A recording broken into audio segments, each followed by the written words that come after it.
I want you to consider a simple question. When was the last time a villain actually made you uncomfortable? I'm not talking about scary like a jump scare in a horror movie. I'm talking about that deep internal friction you feel when you realize someone's logic is perfectly consistent and also completely terrifying.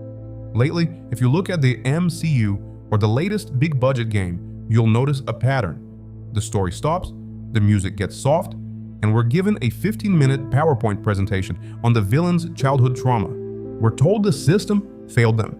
We're told they're just misunderstood. We've traded menace for motive. We've traded a worldview for a therapy session. And while that might feel progressive or empathetic in a writer's room, it's actually killing the very thing that makes stories worth telling: moral weight. What actually makes a villain stick is not their dead mom, it's their thesis. Think about Landa from Inglourious Basterds. He isn't scary because he's a monster.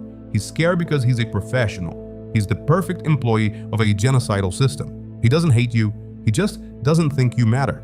That reflects a chilling fact about how the world actually works. Or take the Joker in The Dark Knight. He doesn't have a tragic backstory. He tells 3 different ones just to mess with you. He's a philosopher of chaos. He has a thesis. Everyone is as bad as me. They're just lying about it. He's scary because in a world of high-tension politics and social breakdown, he might be a little bit right. Same energy in games. GLaDOS from Portal doesn't just want to kill you, she wants to run tests. She has a worldview, science above everything, including life. And she's funny about it, which makes her scarier. The best villains don't just want to do bad things.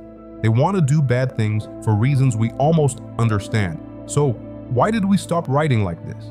Why is every villain in 2026 a sad, broken person? It's not an accident. It's a business decision.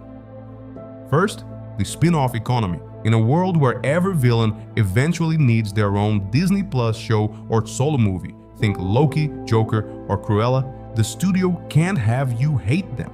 You can't sell lunchboxes of a character who is truly, unredeemably evil, so they humanize them to protect the investment. Second, the fear of ideology. In today's political climate, writing a villain with a strong, coherent worldview is risky. If a villain has a philosophy, someone in the real world might get offended. A dead child or sad past is a universal, safe, and, let's be honest, lazy way to create depth without actually saying anything.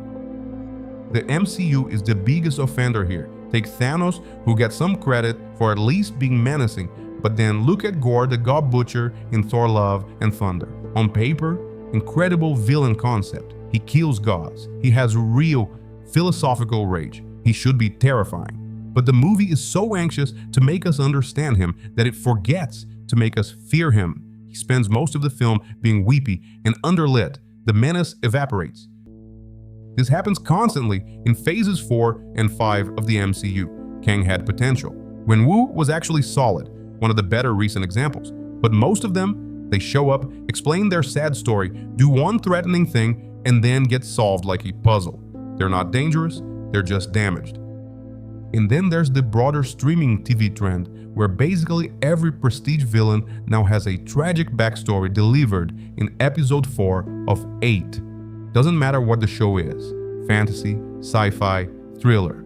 There's always a flashback to the thing that broke them. It's become wallpaper.